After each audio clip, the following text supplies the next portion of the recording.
Good morning, members, and welcome to the meeting of the Planning Applications Committee on Thursday, the 11th of March. This meeting has been live streamed and will be made available on the Council website for public viewing. Can I remind members to follow the good practice guidance, which includes muting microphones and switching off their video when they are not addressing the meeting. Should any of you wish to contribute to an item, you should write "speak" in the Teams chat function and you'll be invited to speak in order about new issues. Should your questions or issue be raised by a previous speaker, please withdraw your request so that we deal with the business as efficiently as possible.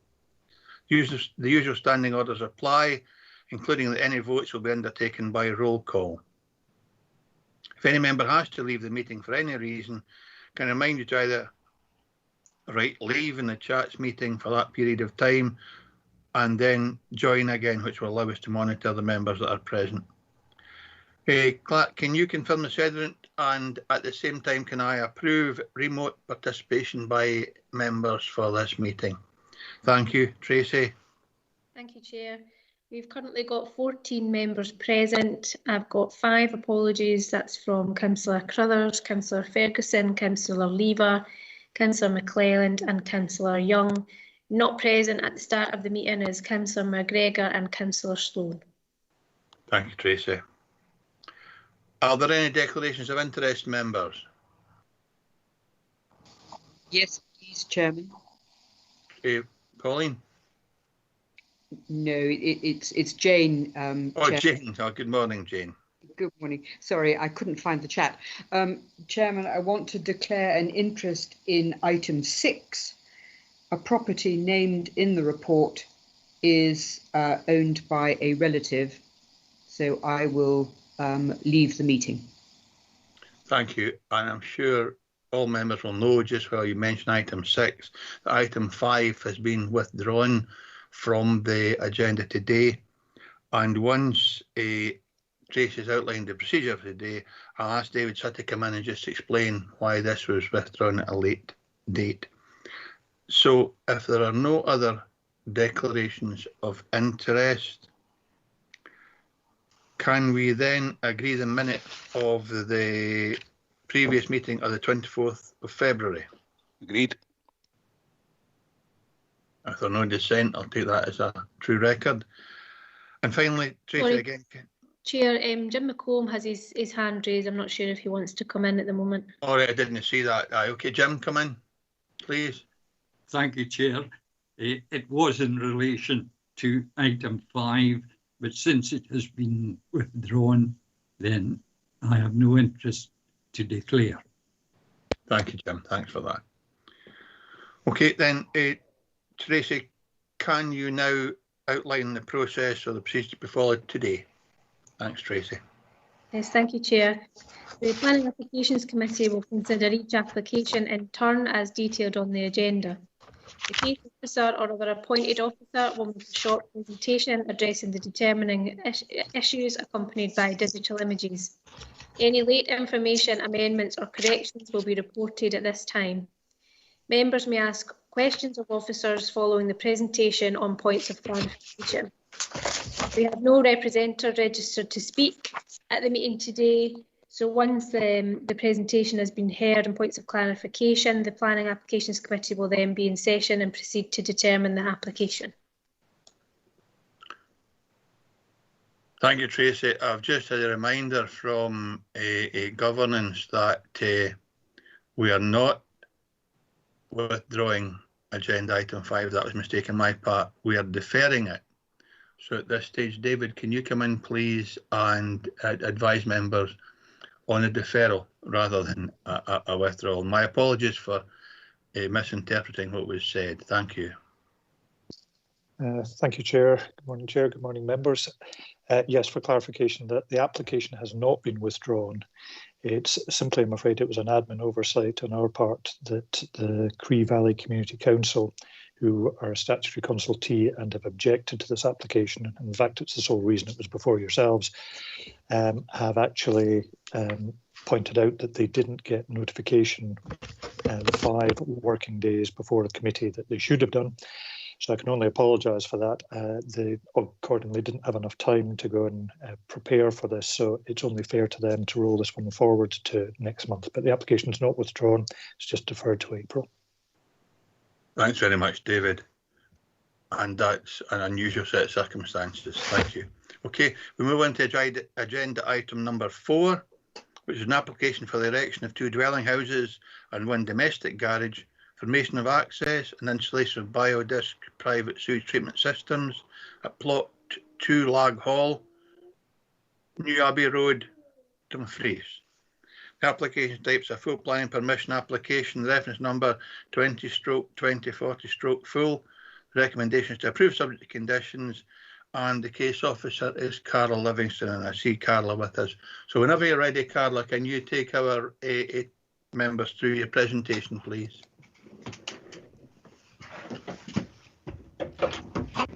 Thank you, Chair. Could you move on to the next slide, please? Thank you. The first slide shows the application site in a wider context within the small building group on the right-hand side of the A701. Next slide, please. A more scaled-in view shows the position of the application site with the Sparrows to the northwest and Meadowview to the southeast, with 4 smaller dwellings to the northeast of that. Next slide, please. The existing block plan gives a clearer indication of the position of the Sparrows and Meadowview within the respective plots. Next slide, please. Thank you. The proposed block plan shows the staggered layout that's proposed for the 2 dwellings. Next slide, please. The proposed dwellings would mirror each other. External finishes include a slate roof, white textured render with a red brick base course. Next slide, please.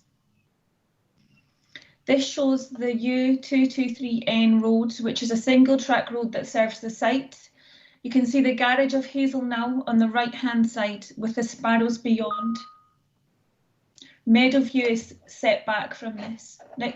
Next slide, please. Thank you. This shows Meadowview on the right-hand side of the photo, and you can see how it's set back from the road. Next slide, please. This was taken at the access to Meadowview, looking towards the site, which is the rougher grassed area beyond the kind of cut grass. The next slide, please. To give a better idea of the scale of the site, I've included a photo from an application from a site visit I did in 2017, and that's my final slide. Next slide, please. Thank you.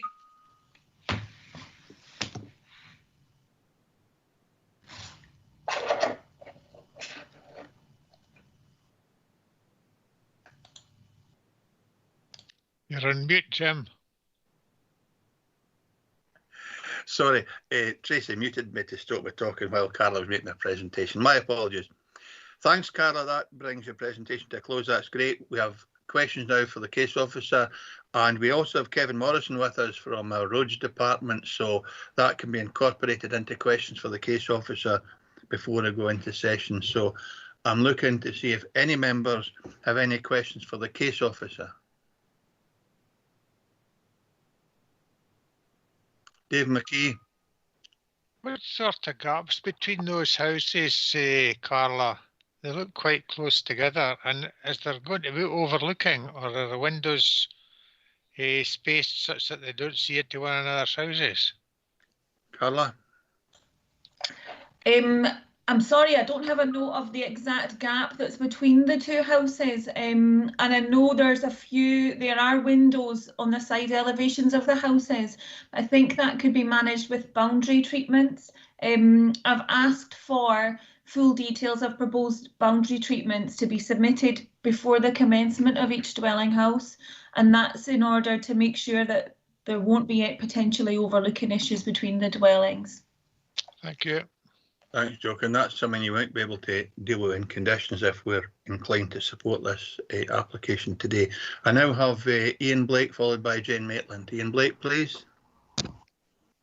Thank you, Chairman. Can I ask, Carla, could you go back to one of your first images that showed the whole site, including the site of the New Abbey Road?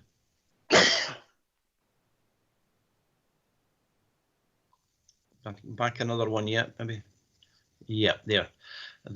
On the New Abbey Road, which is in red there, could you point out where the footpath coming from Dumfries ends, or is it on this image?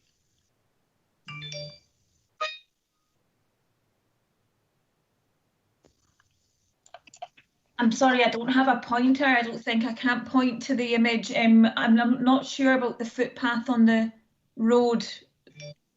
Yeah, it was about the footpath and also a cycle path. If you, not just with this particular this application, I can see the application site, but when you can see the number of houses on both sides of the road, I think at some point in these that we're going to have to consider the provision of a footpath and cycle path. I don't know if David's got any comment on that one. Thank you. I'll ask David, but mind you, the footpath and cycle path are not part of the plan application today. But David, can you help Councillor Blake, please? It's always a tricky issue where you get incremental development. If you had a large scale development there, that would be quite easy to make a requirement for it. But it's unduly onerous to require somebody putting in one house to put in those provisions. If the council felt it was essential, then again, I'm passing the buck. I don't know if it's something that Kevin Morrison might be able to address on that, whether or not that's something that could go in, but certainly it would be disproportionate for us to require that as a condition of any single application. Okay, Kevin, are you there just for the fullness of information for Councillor Blake? Can you come in? Yes, morning, Chair. Thank you. Yeah, the provision of maybe a cycleway and footway at that location is, I agree with David, probably a bit onerous for applying to these two houses. It's something maybe that could be raised with our active travel colleagues in the road safety team, Tony Toppin. So that's probably the best way to go about this particular issue. And Kevin, you recommend that Councillor Blake does that, or is it a request? We can't place in a condition to this application, which is no masking. I wouldn't put a condition on this application. I would ask Mr. Councillor Blake to go directly to Tony and raise that matter with Tony with a view to getting the cycleway and footway at that location. Brilliant. Tony Topping. Tony Topping, yes. Yeah. Councillor Blake, are you content with that? Well, yes and no. Yeah, I've already addressed that with Tony Topping and had a site visit with Tony Topping, and he mentioned the fact that really is more of a planning issue because of the number of houses. I appreciate it's difficult to put in this one application. But it's something I think maybe we should be looking at in situations like this. Thank you. Yeah, and I'm sure officers will bear that in mind as future applications come forward, if any applications do come forward in the future. Thanks very much, Ian. Councillor Maitland, followed by Councillor Hislop. Sorry, I see my request to withdraw my request to speak has not been sent. Sorry, I don't want to do that. Thank you. Thank you, Jane. Councillor Hislop. Just a comment maybe from Carla on the actual density and sort of massing and character of the two houses proposed. When you look at the map that we have on screen just now, it's obvious that most of these plots are rather large with a single house on them. And it looks, in my view, kind of like the proverbial quart into a pint pot here, where we're sticking two houses, cramming them into one site. What was your sort of take on that?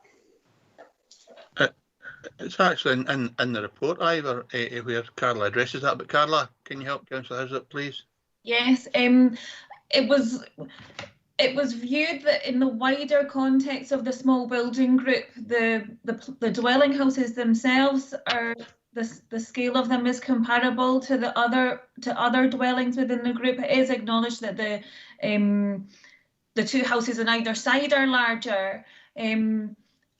Also, we took the view that the two dwellings, when viewed together in terms of their massing and scale, would not be dissimilar to the dwelling that was previously approved in the site in 2017. But when considering the two dwellings, we also essentially it was the fact that but each of the dwellings in themselves is a comparable in terms of scale to the dwellings to the northeast of Meadowview and the Sparrows. Thank you, Carla. Ivor, do you want to come back? Are you content with that response? It was more the density of the houses in the area sort of thing. Just when you look at the top half of the sort of Lag Hall Orchard Park rather than down at Sheeling, 2 in there makes it look more, well, I would say more like an urban facade to the road front rather than the sort of rural setting that it is. Okay. Fine. Okay, thanks, Ivor. Are there any other members looking to question the case officer or the roads officer before we go into session? I should add at this time we have no registered speakers today, so we'll go straight into session in both of the agenda items that we're dealing with. Councillor Dryborough? Is that in sessions? RJ, carry on. It's just if you're going into session, Chair. No, I am now. We're going to session now because there are no other requests to speak. So, Councillor Dryborough, we're in session. Thanks very much, Chair. I've read this pretty carefully and understand the scale dimensions that Ivor went to before, but I can't see anything policy-wise that would stop us from agreeing the recommendations. I would put that forward, Chair. Okay, thanks for that, Councillor Dryborough. Councillor McKee did talk about screening, and I'm guessing that that's addressed in condition 1. But Councillor McKee, are you content with the response you had in respect to that? I'm kind of thinking along the same lines as Ivor. Could we have the photograph up of the site with the 2 houses in it, please? The drawing. Yeah. You're talking about the very first image, the site plan? Aye, site plan, aye, with the 2 houses. Oh. Right. No, with the 2 houses side by side. That one? No, there's one with 2 houses on it, side by side. Okay, no, just flex. Try again. That's okay. It's just that the gap between those houses, I'm not comfortable with the distance between them. Unfortunately, Lara isn't in a position to be able to advise us. Because we talk about, what is it, about 12 or 18 feet supposed to be? We generally talk about the gap between the houses. 18 metres minimum window to window distance, I think, is the sort of suggested, but I don't think it's a requirement. Well, I suppose it's how we look at that sort of thing, Chair. Okay, that's fine, thank you. Okay, I've got Ian Blake. We have a proposal to go with our recommendation from Councillor Dryborough, and we are in session. Councillor Blake. Thank you, Chairman. It's on page 22, when we've the reasons for some of the representations. One of the main ones is the insufficient wastewater and water, just wastewater infrastructure in the area. I see there's no objections from Scottish Water, but that's fairly standard with them, that they just don't respond.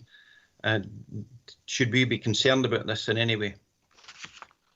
They've said in the report, as far as I can see, that there is capacity. It would just be a discussion about connection and what other conditions that Scottish Water would place. But we've discussed this on many occasions, that Scottish Water seem to be reluctant to engage with the planning department, and they simply give us a holding position on every application of this nature. But Carla, can you come back and just give Councillor Blake some confidence that although that would be part of the ongoing process, if they couldn't get a connection, then they would either come back to us or the application would fall anyway.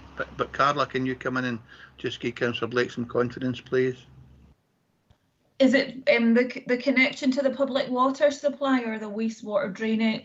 The proposed treatment options, private treatment options are proposed for each of the dwellings. It was a biodisc treatment plant, and the technical aspects of that would be assessed as part of the building warrant.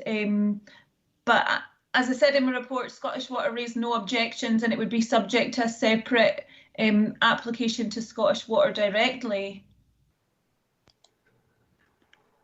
Yeah, and I think that's the point Councillor Blake seems to be wanting to make, that Scottish Water don't give us enough information at the time to give us confidence to support the plan application, but that would happen further on along the application or construction process, and that's what you're saying, Carla?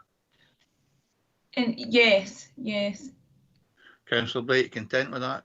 Yeah, it was on both the wastewater and the public water supply.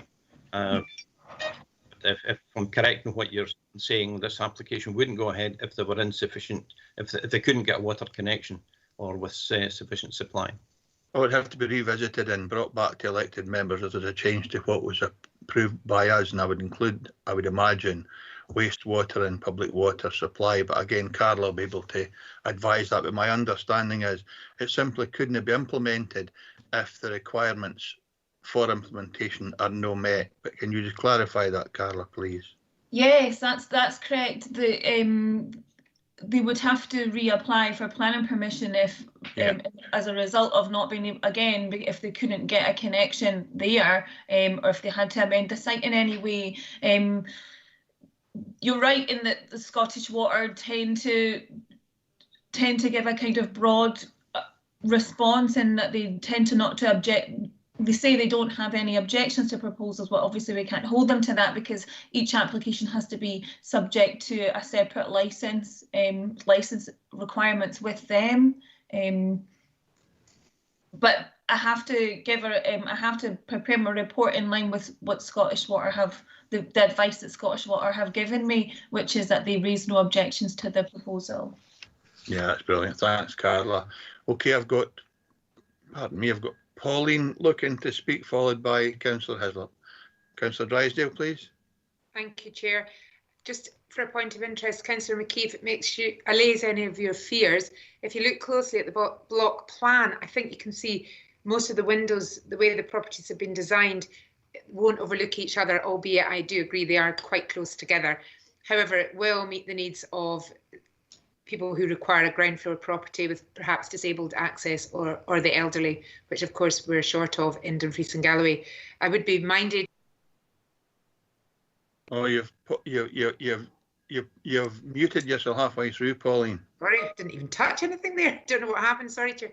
Where did I get to? Where did you?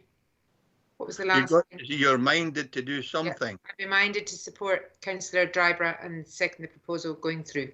Thank you, Chair. That's brilliant, thank you. I see a written question from Councillor Blake. I'm sure David will be able to answer that whilst Councillor Hislop addresses the committee. So I now have a proposal to approve and supported by Councillor Drybrough, supported by Councillor Drysdale. So, Councillor Hislop. Chair, it's just when you were mentioning the Scottish Water point of view. Now, in a previous application that went to an LRB, we refused the house because they hadn't planned to go into the sewage system, and they should use the sewage system. Within the response from Scottish Water, it says there's sufficient capacity within the Traquair works to take the foul water from this property. Why aren't we making them go into the works? Is it just a case that this is Scottish Water doesn't understand the assets they have there, or are they avoiding putting in connections to the Traquair works?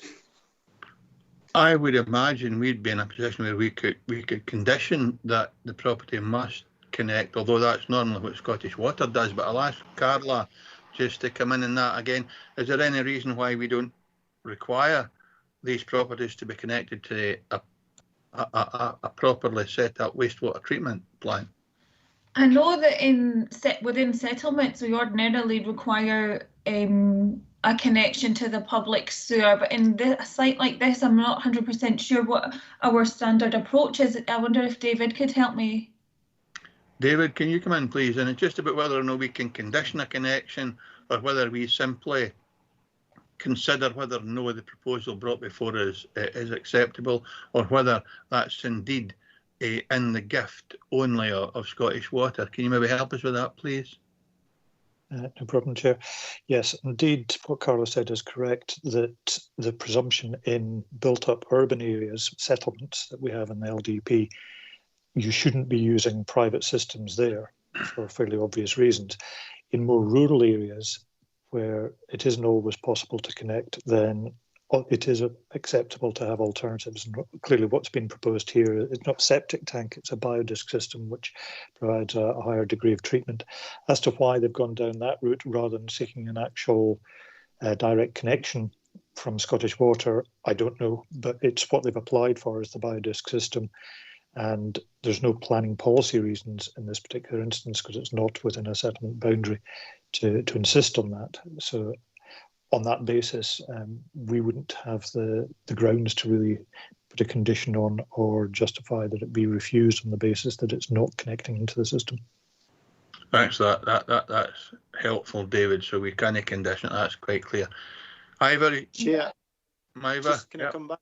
The last one that was a small building group as well, that the reason for refusal was that it wasn't tying into the septic system. Now, it may be the case that this doesn't have a septic system and Scottish Water haven't realised that, but I would have thought small building groups would have been the same if we're using the same criteria for two different applications and coming away with a different answer for both. I think that what David's saying to you is we don't have the authority to condition that they connect to the wastewater system. But again, I'll ask David just to clarify that particular element. Yeah, but on that point, why was it given as a reason for refusal of an application because they didn't plumb into the septic system in a small building group? Well, we can't rehash old applications and what happened in the past, and policy changes constantly. But David, again, can you come back? We're not going to discuss old applications. We just want clarification from you as our senior planning officer whether or no we can. Last month or the month before the LRB, it wasn't an old case. No, but nevertheless, it's not been discussed. Today is the point I'm trying to make. We're not going to start discussing old cases and how that might reflect on this one here. There is a clear planning policy set in place and clear guidelines given to officers. David, can you just come back and advise Councillor, because I'm quite happy to take a proposal from Councillor Hislop, provided that it's within our gift to impose any condition that Councillor Hislop might want to place.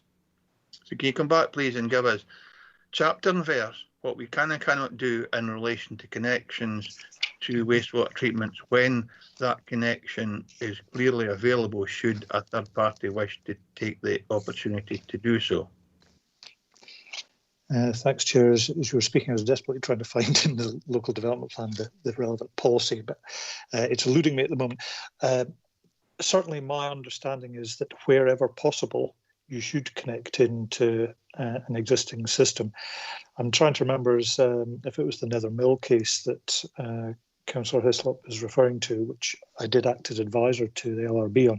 If it was that one, that was not the overriding grounds for refusal. It was more to do with whether or not it fitted properly within the context of the small building group. But wherever there's a public system, the preference is definitely for that. In this particular instance, I don't know. We don't have that information to say. We've just got the comments from Scottish Water, where they appear to be saying on page 20 that there's sufficient capacity for foul-only connection to Trequarry wastewater treatment. I don't know what the effect of putting a condition on that would be for the viability of the development. We haven't really assessed that. It's not because what they've proposed is a biodisc system, which in this context has been considered to be okay. But if members are absolutely adamant that they want to attach that, what I would suggest that they do is actually defer the application so we can raise it directly with Scottish Water. But certainly my view is because it is not within a settlement, an established settlement boundary in the LDP, I would suspect that there probably aren't sufficient grounds to actually refuse it on that basis. But we could, as I say, defer it for clarification if members are adamant that needs to be addressed. And if Councillor Hislop wants to propose that, that's fine. I've got Councillor Dryber looking to speak. Archie, come in, please. Yeah, Chair, it's on the very point of the waste system, the wastewater system. There is precedent for this type of system elsewhere, and perhaps David can clarify this with. We have at least 4 houses in Rigg which have this type of system in place. So therefore precedent has been set within Dumfries and Galloway, and I'm still happy to go with the recommendations, Chair. That's fine. I'll just check when we're summing up. I'll just come to making sure that Councillor Drysdale is also comfortable with that approach. I've got a couple of speakers wanting to come back in, and I wouldn't want to spend our day talking about whether or no wastewater is an option. We simply try and sort that out. I've got Councillor Blake followed by Councillor Macomb. Councillor Blake, please. Yeah, thank you, Chairman. Having listened to the discussion and Councillor Hislop, I'd like to propose that we do defer this until we get that notification. I think it's important that there may very well be a precedence in Rig, but obviously Councillor Hislop is aware of a precedent somewhere else to the contrary. So I think it's important that we get this one bottomed out. So I would propose a deferral. Thank you. Okay, thanks, Councillor Blake. Councillor Macomb. Thanks, Chair. A question. Are any of these properties connected to the foul water network? I worry that I'll let Carla or David try and answer the question, but it's not really relevant because Scottish Water has said there is an opportunity to connect should the applicant choose to do so. The applicant has submitted an application that they want an alternative option. But Carla first, and if you don't know, maybe David can help us. Are there any other properties in that vicinity connected to the wastewater treatment plant? I'm sorry, I can't answer that question. I don't know if they look at about the drainage for the other dwellings in the small building group. Thanks, Carla. No, I fear it's not relevant, but we'll try and make as much information available to members as we can. David, do you know if there's any other connections to the wastewater treatment in that area? I honestly don't, because to be honest, it's not something we hold records on. Yeah, that's fine. No. So, Jim, it's possible, very likely, but it really doesn't matter because the Scottish Water have said there's an option to connect there should the developer want to do so. However, we have an application before us that doesn't support that proposal. So I've got Councillor Blake with a proposal to defer. Whilst you're still on, Jim, you have an option to support that, or else Councillor Hislop wants to come in next. I'll come to you last, Pauline, because you're the supporter of Archie's motion. It might be you're inclined to remove that support, but I'll come to that last because we haven't got a seconder for Councillor Blake yet. Chair. Councillor Hislop, yeah, you're in. It's down to the fact that we don't know if there's actually sewage infrastructure there. Now, my problem is I don't want to hold this back unnecessarily. Is there any way we can agree the proposal subject to finding out about that actual sewage infrastructure? Because if there's no sewage infrastructure, then the thing should just go through. But if there is sewage infrastructure, it might be better to plumb into the sewage structure. So I don't know if that would be a possibility. Rather than bring it back if there's none, is there any way we could allow it to go through or bring it back or condition it if there is? No, there's no point in doing that either, because if there is, you still have to bring it back for a decision, because that's not what the plan application sets out. The application is quite clear what they want us to support or approve, and it is not a connection to the wastewater. So my view is the option is either defer this or progress it. And Councillor Dryburgh has said that he is still happy to continue with his proposal. Pauline hasn't had an opportunity to speak yet, and I'm aware of that. So you want to come back, Councillor Hislop, because we can't. It's a simple thing. Defer it for information if you want, and then come back. Although there is clear evidence that officers are content with the proposal before you, which is why there's a recommendation to approve subject to conditions that are set out in the papers.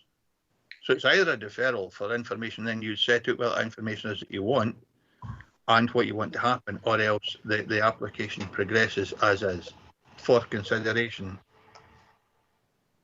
Chair, I think I would just go along with the application. Biodisc has been used in other areas, but I think Scottish Water have let us down here by putting that in and not declaring whether there is infrastructure, because they've got another bit in their letter where they think there's assets across the site, but they don't know exactly where. And I think that was bad. They've let us down in this instance, but I don't think we should hold back this application. If they came with sound information, it would have been easier for us. Okay, and that's maybe something that officers might want to look at in the future, that where there's an application like this and Scottish Water are quite vague in their response, that we actually establish whether or no there is a wastewater treatment connection nearby. It would help members to debate or consider more fully when applications come before us. Pauline, did you want to come back in? Because we have a request from Councillor Blake that hasn't been supported yet, and Councillor is now quite clear that he is happy to allow this application to progress. So Pauline, you're the last speaker. Okay, thank you, Chair, for letting me back in.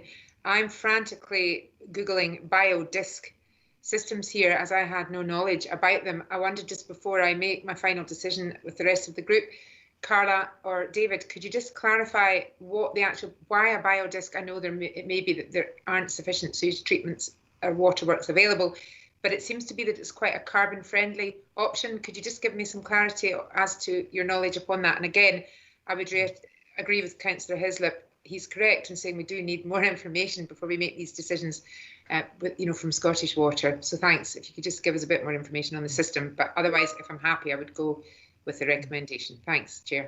Thanks very much for that, Pauline. Okay, can Carla or David, Carla first, explain the process and the mechanism for this biosystem that's referred to? I believe that a biodisc system tends to be a more advanced system than a standard septic tank and soak away, and the result of and it gives a more, I think it processes the foul drainage. It's a more advanced drainage system, I believe, and it doesn't require a soak away the same way as a standard septic tank does. I think David will probably be able to give you more of an advanced definition. Thanks for that, Carla. That's great. David? Yes, Carla summed it up pretty well, actually. A septic tank really just is what it is. It's a large tank in the ground, which then goes through a filter bed system before it actually permeates away. A biodisc system actually involves a far higher degree of processing, and what comes out the other end is much purer and can usually discharge straight into a watercourse. I've heard people from SEPA saying that the quality which comes out of a biodisc system is capable of being drunk, but I've never actually witnessed a SEPA officer do that. But they are supposed to be far higher degree of processing. And I wouldn't try it either. Thanks very much for that, David. Thanks again, Pauline.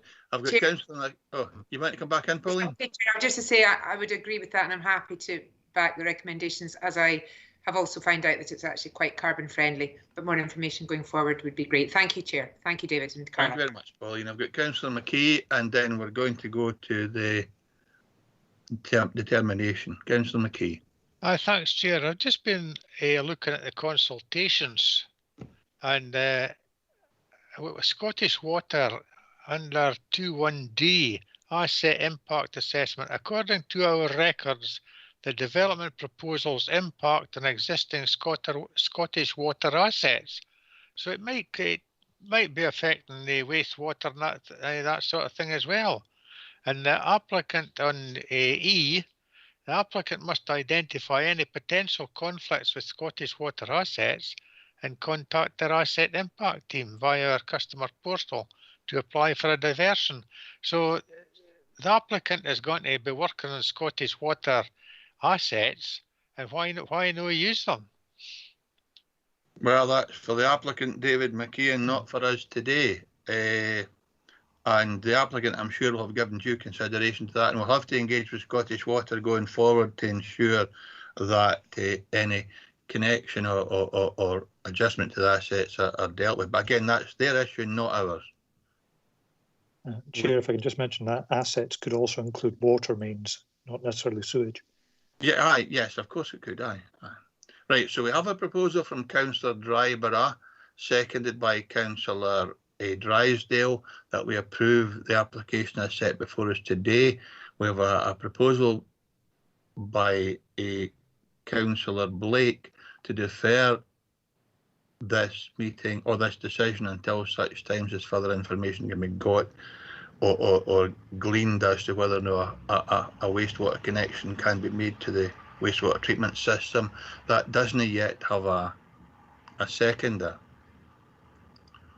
So on the basis that there is no seconder, that proposal from Councillor Blake falls, and it's unanimous decision of this committee to agree the application as set out in the papers. In that case, Tracy, can you, well, thanks very much, Carla, for being here today and for your presentation. Can you confirm the decision in the committee, please, Tracy? Yes, thank you, Chair. Members have agreed to approve the application subject to the conditions as detailed in the report. Councillor Blake, do you want your dissent recorded for that decision, or? Yes, please. Okay, I'll note that in a minute. Thank you, Chair. Thanks, Tracy, and thanks, Ian. Members, we move on to agenda item number 6. This is a reconsultation regarding an application made under Section 36 of the Electricity Act 1989 for the proposed erection of 20 wind turbines, 9 turbines maximum height 175 metres to blade tip, 7 turbines maximum height 149.9 metres to blade tip, 2 turbines maximum height 142.5 metres to blade tip, and 2 turbines maximum height 140 metres to blade tip. The electricity capacity 84 megawatts. 2 meteorological masts, alterations to existing access, formation of access tracks, installation of temporary construction compound site or compounds, site substation and associated infrastructure including battery storage at proposed Stranach 2 wind farm site, 4.5 kilometres northwest of New Luce, Stranraer. The application type is a Section 36 consultation. The recommendation is to raise no objections, and the case officer is Andrew Robinson. I did see Andrew with us earlier on. So Andrew, can you just take us through your presentation when you're ready, please? Yes, morning. Thanks, Chair. Morning, members. Yes, looking at the first slide, this shows the location of the site. It's as stated before, 4.5 kilometres north of New Luce, at about 10.5 kilometres northeast of Stranraer. So turning to the next slide, which shows a wider view of the application site. It's effectively a wind farm split into 2 clusters, with a northern cluster and a southern cluster. And moving on to the next slide, this shows the layout of the northern cluster, which comprises a total of 12 wind turbines, all served by access tracks, and also some borrow pits being formed. And turning to the next slide is the southern layout, which includes a total of 8 wind turbines. Moving on to the next slide. This slide basically shows there's a consented wind farm scheme on this site for a 24 wind turbine scheme, the locations of which are shown in green by the green triangles on this slide, and the orange dots show the proposal that was originally before the council, which we took to the Planning Applications Committee in December 2019. And following that committee, where the council raised a holding objection, the applicant went and undertook revisions to the scheme. And if we move on to the next slide, this shows the revisions that the applicant has done. It's effectively what they've come up with is a scheme that's relocated 5 of the wind turbines that were considered to be problematic, being turbines 6, 9, 12 in the northern cluster and turbines 18 and 20 in the southern cluster. And effectively, the applicant has attempted to set the turbines back further from the valley edge to reduce their prominence. Moving on to the next slide, this shows the delivery route to the site, which is effectively from the A77, and then will serve the site from there via a minor road. Moving on to the next slide, there's various different turbine heights proposed in this scheme, the maximum of which is a 175 metre turbine. with hub heights ranging, or the rotor diameter, I should say, ranging from 152 meters at its widest diameter to 136 meters at its shortest diameter in terms of this particular turbine. And then moving on to the next slide is a 149 meter turbine. And the next slide showing 140 meter turbines. And moving on to the next slide, this actually shows how the different turbine parameters works with the differing hub heights and rotor diameters. So this just gives you an illustration of how that looks. Moving on to the next slide, this shows the visibility of the site. So this is a ZTV within 35 kilometers, the yellow showing where 16 to 20 turbines may be theoretically visible. And moving on to the next slide is a closer view of this, which is effectively within 7 kilometers. So you can see the spread of visibility of the scheme. Moving on to the next slide, this shows the landscape character areas. The application is situated entirely within the Plateau Moorland landscape character type, which is quite a widespread landscape character area stretching north to the boundary with South Ayrshire. Moving on to the next slide, this shows the landscape designations within the site. So the site itself isn't covered by a landscape designation, the nearest being a regional scenic area to the west of the site, and the Rins Coast Regional Scenic Area further to the west of the southwest of the site. Moving on to the next slide, this shows the core paths and attractions within 7 kilometres. So the red line is actually the Southern Upland Way. You can see the application site is shown with the blue turbines, and there's a right of way which is indicated by a green line through the site, and there's various other footpaths around the vicinity of the site. Moving on to the next slide, this shows the number of residential receptors within 2 kilometres of the site. There's a total of 14 that's been identified, and the locations of which are shown in the black dots on this slide. And moving on to the next slide, this shows the number of residential receptors within 2 to 7 kilometres, and there's a total of 22 properties identified. Moving on to the next slide, this is an up-to-date map showing the cumulative wind farm development. Effectively, since the planning applications previously considered this application, there's been a couple more applications submitted, the main one being Kilgallick Extension, which is to the east of the site. And there's been a couple of applications in South Ayrshire as well, which are proceeding to a public local inquiry. So moving on to the viewpoints on the next slide, this is taken from the right of way, which is in the middle of the site. So turning to the next slide, this is looking towards the northern cluster. So the top slide shows the view looking north, and you can see the proposed wind farm in blue. And the bottom photo montage is looking to the east, and the black turbines is Kilgallick Wind Farm. Turning to the next slide, and this is looking towards the southern cluster. And then if we turn to the next slide, this shows an actual larger scale photo montage and Y-line of the northern cluster. And turning to the next slide is the same for the southern cluster. So moving on to Viewpoint 2, and this is where the council originally had concerns with the scheme. So this is taken from the crosswater of Luce Valley to the east of the site. So turning to the next slide, this basically shows the scheme where it would be read as a whole. So you've got the northern cluster in the foreground on the right-hand side of the slide, and on the left-hand side is the southern cluster. So moving on to the next slide. This shows a photo montage and Y-line of the northern cluster, and on the top slide where the Y-line is, the turbines indicated in red actually show what the scheme is before us, with the 3 blue turbines showing what the previous positions were proposed and what the council initially considered. Moving on to the next slide, and this shows a Y-line and photomontage of the southern cluster.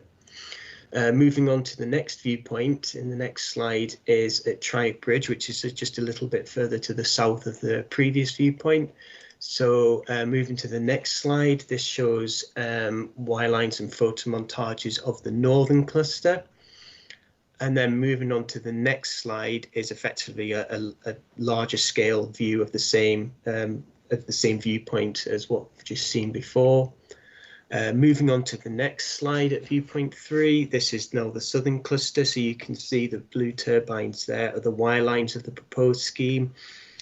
Moving on to the next slide is a larger scale photomontage and Y line of that viewpoint.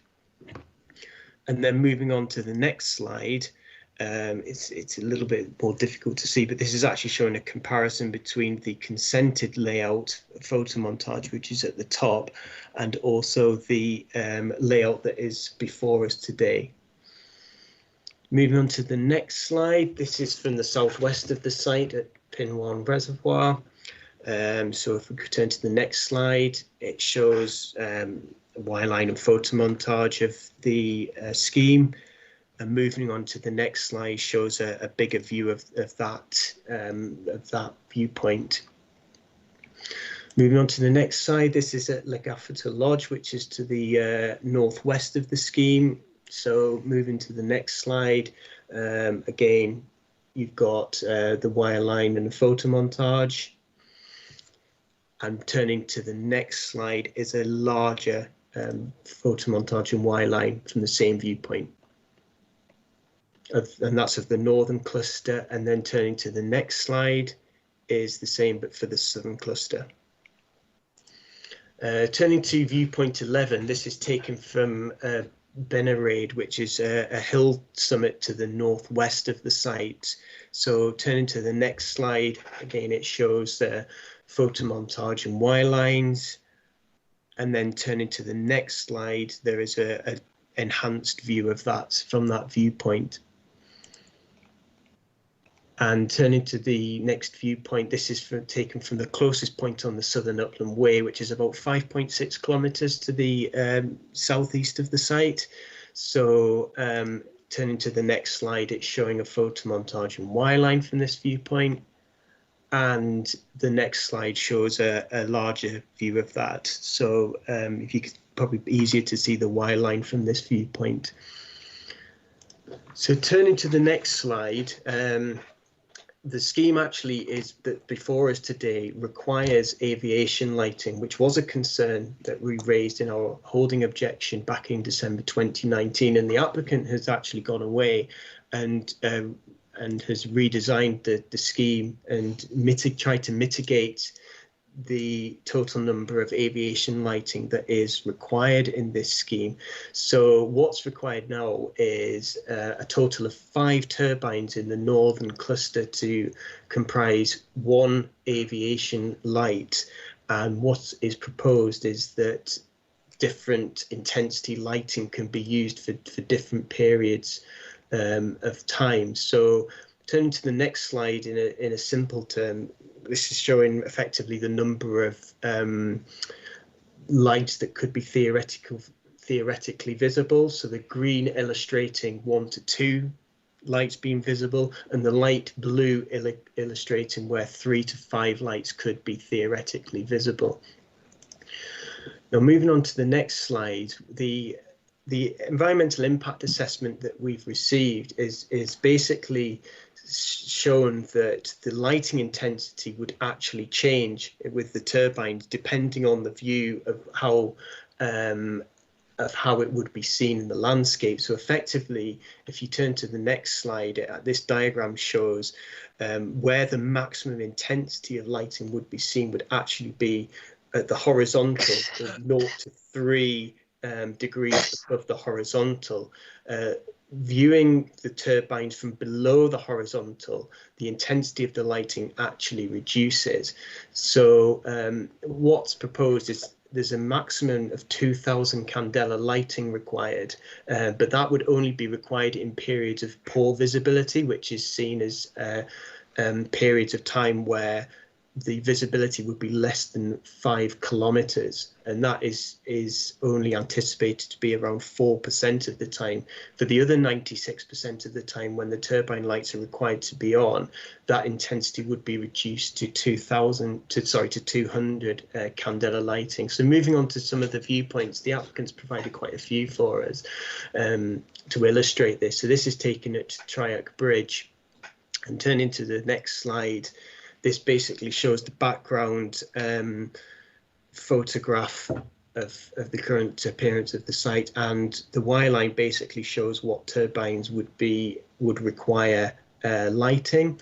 So turning to the next slide, this basically shows the top viewpoint showing at 2,000 candela intensity lighting, and the bottom slide showing at 200 candela intensity lighting. And in terms of the visibility that would be, or the intensity of the lighting that would actually be seen at this viewpoint, that's been summarized in paragraph 4.19 of the report. So for example, in this particular viewpoint, at 2,000 candela lighting intensity, the actual intensity, because the viewpoint is taken beneath the turbine, the actual intensity of the turbine would be at 2,000 candela lighting would actually be only 200 to 175 candela, and when it's operating at a 200 candela intensity, that would be reduced to 20 to 18 candela intensity.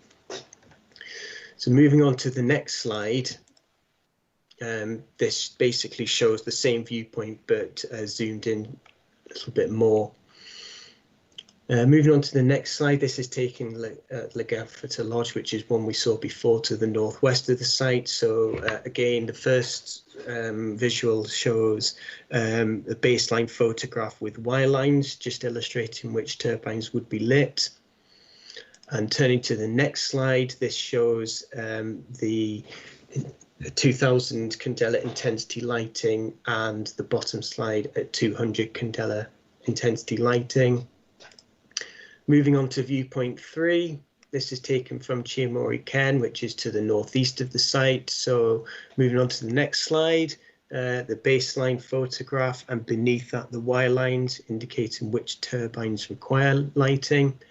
And moving on to the next slide, this is just a bigger photo montage showing again the maximum intensity lighting and the lower intensity lighting at the bottom.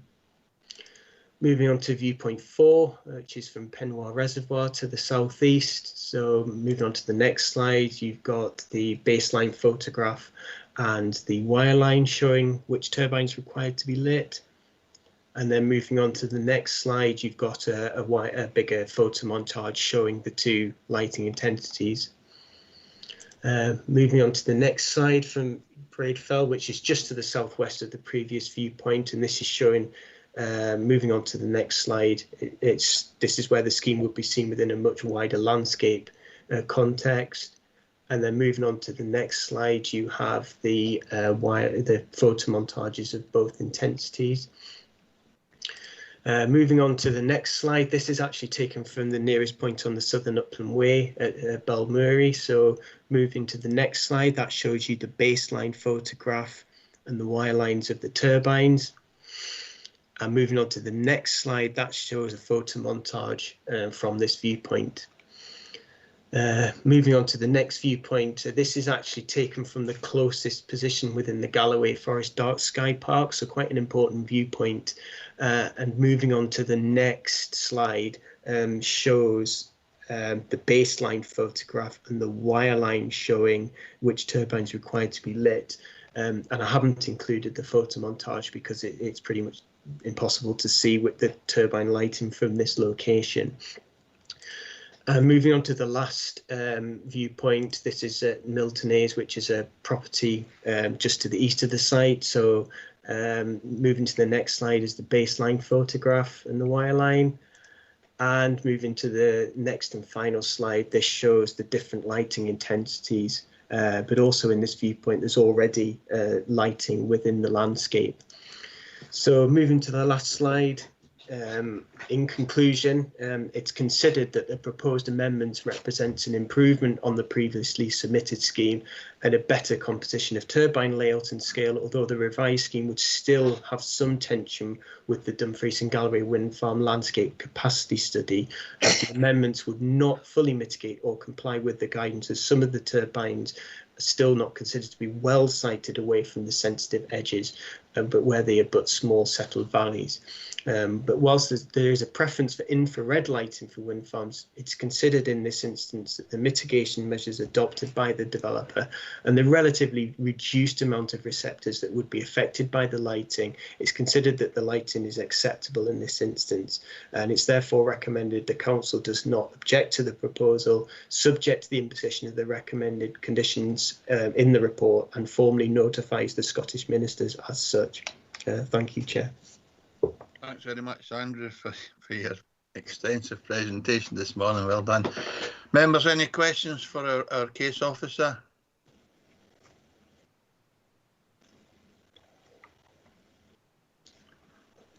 Jim McComb.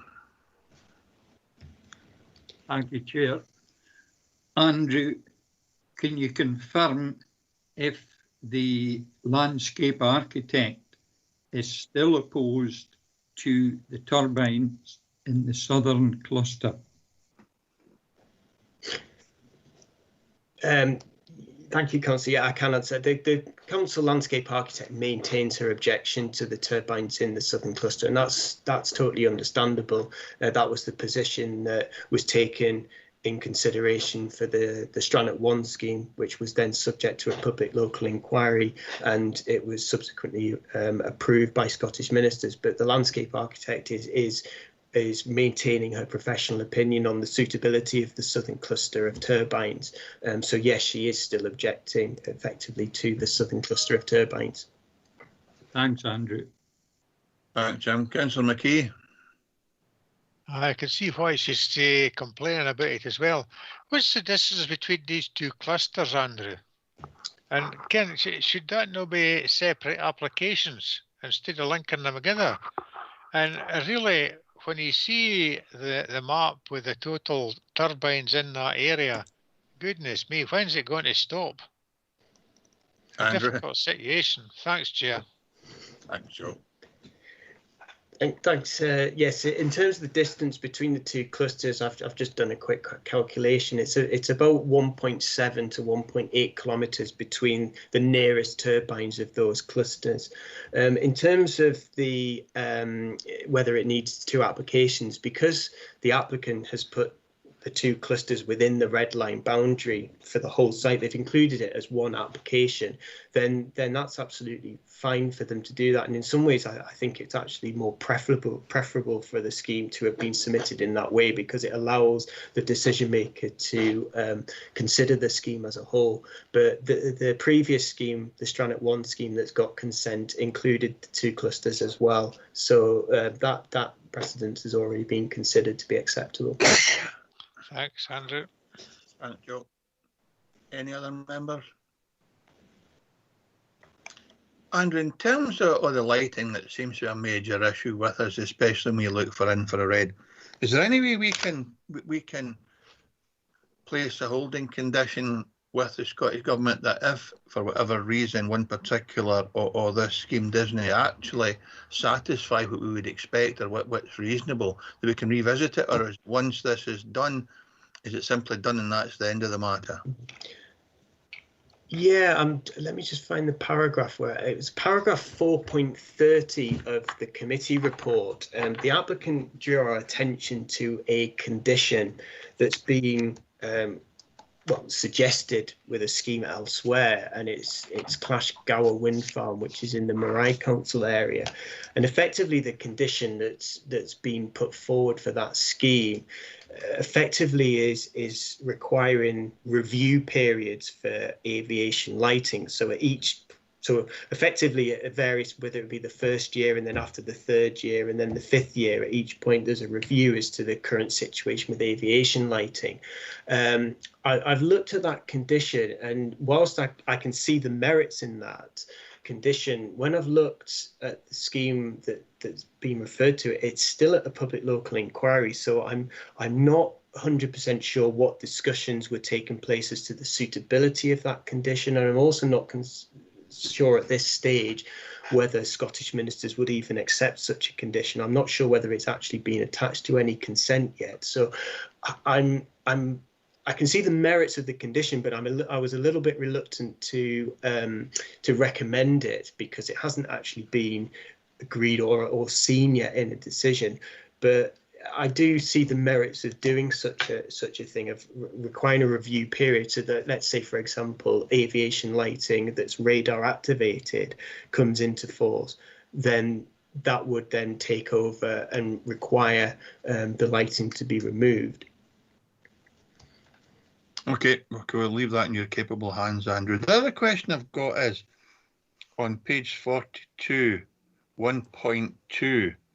where we made a representation to Scottish ministers about protecting the Southern Upland Way and ensuring a suitable separation distance be maintained, and also opportunities to consider any opportunities to enhance this asset.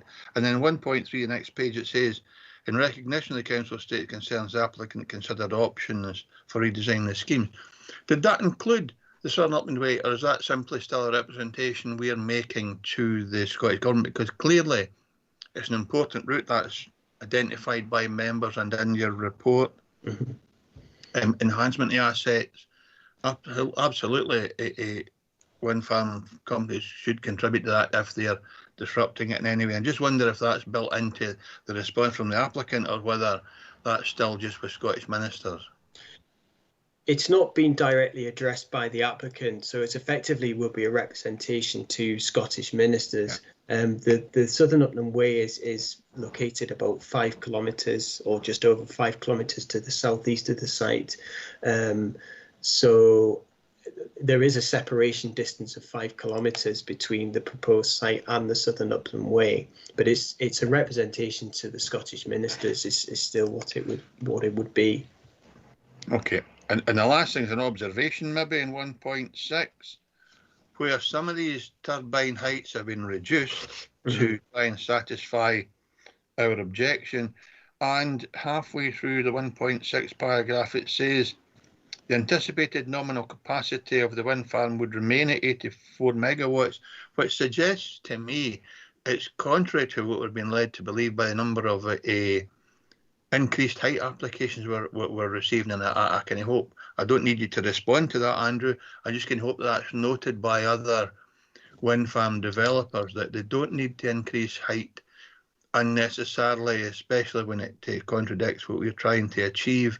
And clearly in some instances the same generation capacity has been achieved by lower located or lower situated turbines. So that's just an observation, Andrew, that I hope others will take on board.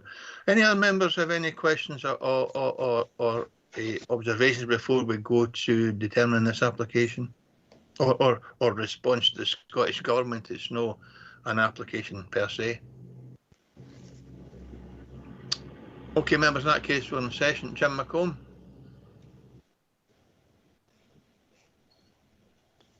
Thanks, Chair. Very briefly, Andrew, is this a military low-flying area? Andrew? My understanding is that it is, and that's what I've been advised in the discussion with the applicants. So my response is that I think that it is. Thank you. Thanks, Jim. I've got Councillor Dryburgh and one other, but I don't know who the other is yet. Thank you. Is that a sensation, is it? Come in, Archie. Right. Obviously, I'd this is has come back to us with some changes, and the applicant has made some changes which I think have raised or at least reduced the amount of concerns that members had at the previous application thing. That taken into consideration, I see no reason to object to this and go with the recommendations, Chair. Thank you, Archie. Tracy, I don't know yet who the other member was. There seems to have been 2 members looking to speak. There's 1 remaining, but I don't know who it is. Is Jim not put his hand in? It was Jim McComb, but I think he's already spoke, Chair. Okay, thank you.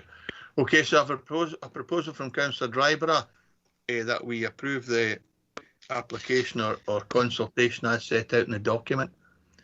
If there are no alternative views, I will take it that we agree and support the officer's recommendation, and I'll ask Tracy to confirm the decision of the committee, which is unanimous. Thanks, Chair. Members have agreed to raise no objections to the consultation, subject to the imposition of the conditions detailed in the report being attached to any deemed planning permission under sections 57 of the Town and Country Plan in Scotland Act 1997. And for the record of the minute, if members are so minded, to recommend that if the Scottish ministers are minded to approve Strannoch 2 in due course, that there should be a requirement for the extant deemed planning permission for the original development at Strannoch 1 to be the subject of successful unpossessed revocation process or such like prior to any new approval being issued. I'm sure members will be comfortable with that. Members, if I don't hear anything to the contrary, I will take it that that's a unanimous decision of the committee as well. In that case, thanks for that, Tracy. That can be recorded as part of the decision of the members. Thank you, Chair. And I have no other business for today. Thank you very much, officers and members, for being present. We'll look forward to seeing you again at the next Planning Applications Committee. Thank you, Chair. And I've got Good a to message. see you all. Thanks, Chair. Thanks, Chair. Thanks, Chair. Thanks, Jim. Thanks very much, folks.